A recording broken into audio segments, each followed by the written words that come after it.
So in a rather surprising turn of events, my most used companion after the companion rework has actually been the Dethcube. And the thing is, I'm not actually using a lot of the new stuff, I'm just using the Dethcube as a Dethcube. I'm using it to print energy orbs. Well, not just to print energy orbs, it does a few other things as well, but the main reason why I use the Dethcube on pretty much every setup right now is because it can print energy orbs. So here's what the setup looks like. We have Swift Death, so the Dethcube actually attacks stuff. Then we have Synth Deconstruct, so that enemies damaged by the Sentinel have a 25% chance to drop a health orb when they die. Plus you get a 1-piece set bonus for the Synth set, which slowly reloads holstered primaries and secondaries. Then we slap on Duplex Bond, which just makes sense on this kind of a setup because the Sentinel is designed to print energy, so you're going to use it on a Warframe that consumes a lot of energy, so it's very easy to keep up all three of the clones. This is really good for status priming because the Dethcube can't run the Deconstructor for armor strip, so I ran Hellstorm for spreading Vital instead. Then I played around with a bunch of different mods, but in the end I just slapped on spare parts. This marks an enemy every 15 seconds for 5 seconds, and if you kill that enemy, they have a much higher chance to drop stuff, so you basically just get more loot. Next on the menu, we have the reason why we actually use the Dethcube, Energy Generator. Dethcube drops an energy orb after assisting in 10 kills. This, unless you're constantly deleting the entire screen with your Warframe or weapons, procs a lot if you have the right weapon. Then we have Primed Regen, which isn't actually all that necessary, but it lowers the downtime of the Sentinel if it were to die, but that doesn't happen too often because we run Metal Fiber and Enhanced Vitality to make the Sentinel a lot beefier. And to top it all off, I run Primed Animal Instinct because I just feel blind without it, and the final mod on the menu is of course Vacuum for, well, vacuum. For the weapon, we're going to use the Hellstorm. This is a micro-missile rocket launcher that's fantastic at spreading status around, and it's also really good for tagging enemies for Energy Generator. For the mods, we're going to run Vigilante Supplies, Vigilante Armaments, and Vigilante Fervor, which gives the Sentinel multi-shot and fire rate, but it also gives your Warframe a 3-piece Vigilante set bonus. This is really strong because any crit you land with a primary has a 15% chance to be bumped up 1 tier, so a yellow crit becomes an orange crit becomes a red crit, and so on. Then we have a Rifle Aptitude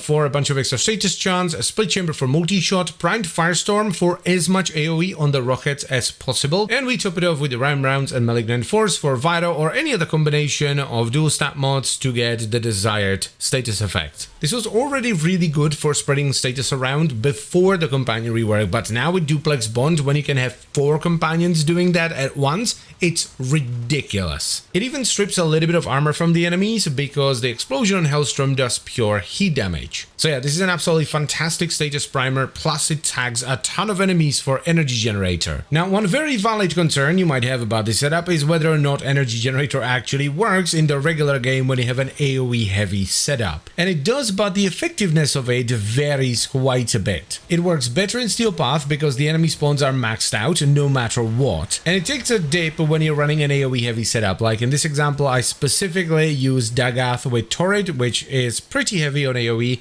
and it still worked, but not as well as if I were to run something a little bit lighter. So if, for example, you're running Quaking Banshee in a low level defense, this setup isn't gonna do an awful lot for you. But it honestly works better than I expected it to, even with Hellstorm rockets having travel time. And that's pretty much all there is to it, so I thank you very much for watching. As always guys, I hope you enjoyed the video and you will give this setup a shot, and I would also like to extend a special thank you to all the channel members. Thank you very much guys, I really appreciate your support.